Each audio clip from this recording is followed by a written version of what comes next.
You're ready to grow on Instagram, but you don't have a lot of time. Well, you're in the right place. In this video, I'm going to go through my 5 ways that you can spend 5 minutes that are going to grow your audience. My name is Michelle Gifford. I'm a brand marketing strategist. I help you grow on Instagram and beyond. And I'm really excited for this one because I know how busy you are. So let's get into it. I have clients and followers from all over, and I did a survey. And in that survey, I said, hey, how long are you spending on Instagram? 92% of my following said they were spending 1 to 4 hours on Instagram per day. I asked them how happy they were with the efforts because most of them are using Instagram as their main traffic and marketing source, and 85% of them said they weren't really that happy with the outcome that they were getting from Instagram. That is a big problem. And then when I asked one more question, I said, hey, how many of you are planning? And 68% of them said they don't really have a plan at all. You should be spending your time on Instagram really strategically. So if you only have 5 minutes or maybe you have 1 to 4 hours, I recommend doing these 5 things that are going to help you grow. And make sure that you stick around to the last one because it is the easiest and brings the best results. Number 1 is you're going to open your phone and you're going to find just a video. It's called B-roll that you can share as a reel. Now this reel should be no more than 7 seconds and you're going to create a reel in 5 minutes. Now you're saying, Michelle, how do you do this? Well, you've probably recently taken a video. Maybe you went to the beach and you took video of the ocean, or maybe you took a video of a bird, or maybe you just took a video of you cooking dinner with your kids. And you have these short little video clips of your day. They are the number 1 thing that I use for my reels. And it's stuff that you can create really quickly. You're going to look in your camera roll, you're going to find a short video clip, and then you're going to go back into Instagram, you're going to find a trending audio. Now there's different ways that you can find a trending audio. You can be subscribed to my email list. I send out a couple trending audios a week, and you can also be a part of my Insta Social Society where I send you a whole organized list of trending audio every month. Links are below. So you're going to go find these trending audio. If you are in the Explore feed or you're looking at audios, you can look for the trending arrow that signifies to you this is on the trend. Some things that I look for in a trending audio, I will go to its page and see the first person who used that audio, how many times that reel has been viewed. So if it's about 1 million or more, it's a good indication it's going to be a good trending audio. And then I look at how many times that audio has been used. If it's been used more than 50,000 times, I have already missed a trend. The trend is gone. I'm not going to use that audio. If it has like under 10,000 uses, awesome. I will use that. So between 5,000 and 50,000 uses, then you can jump on. Then I look at the content itself. What is the music? Is this a music or audio that people could easily use in different genres? If so, then that is also another indication that it's going to be a good one. Number 2 is to connect with your audience. You already have people who have said yes, who are following you, and the best audience members are the ones that are in our stories or who are commenting on our posts. We need to take care of those people. Too often we are spending so much time trying to get new followers, we forget to take care of our current followers. And the best thing is our current followers are really the ones who tell people about us, right? And when they share our content, they're sharing their network, and their network already loves and trusts us because their friend brought us to them. So we want to go either to our stories or to our comment section, and we're going to find people who regularly comment or respond to your stories, and you're going to go to their content and you are going to interact and engage with them. Build that connection with your current followers. Number 3 is to slide into their DMs. Find people who you want to collaborate with, who has an audience like yours and isn't competing, and start a relationship with these people, because this is the easiest way to get in front of audiences, again, that are already qualified for you, and start building those relationships. These relationships can be turned into collaborative reels, shout outs in stories, working on bigger projects together, maybe speaking or doing lives together. These are some of the biggest business building things that I have done, is just spending time really building my social network and sharing audiences. Number 4, you might not like this one, but I'm going to tell you anyway. You take 5 minutes and make an Instagram plan for the week. I shared with you those statistics at the very beginning, and too often we are spending so much time creating content on the fly. And that is why most of my audience is spending between 1 and 4 hours on Instagram, is because they know they need to post every day. So they go to Instagram and then they sit and they're like, oh, I need to post. What am I supposed to post about? So they go look at their competitors and then they get stuck scrolling and looking at people's stories. And so they waste all their time creating content that's not really going to work for them. So take 5 minutes, look at your week. And I want you to think about, what are my goals for next week? Number 2,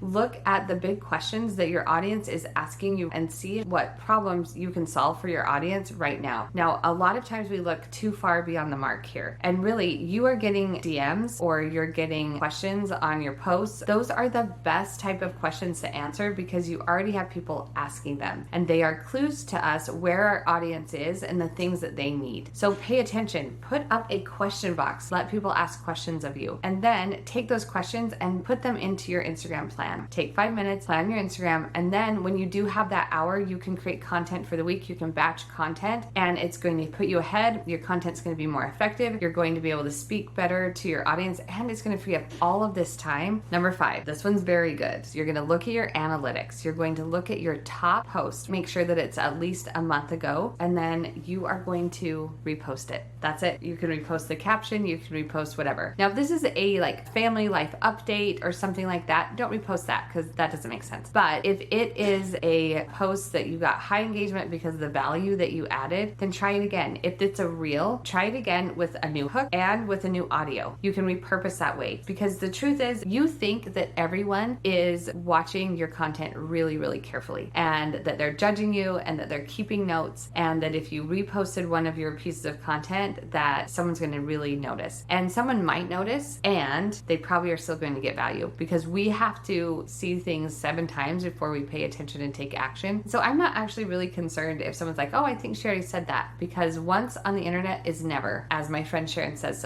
Let's make it easy on ourselves. We know this piece of content did well. Let's try it again, mix it up and see where we have results. You tell me you don't have time for Instagram and yet it is one of your biggest and most used traffic sources. So let's use the time that we're spending on Instagram much more effectively and efficiently. So here are your 5 ways. Make sure you're subscribed and we'll see you next time.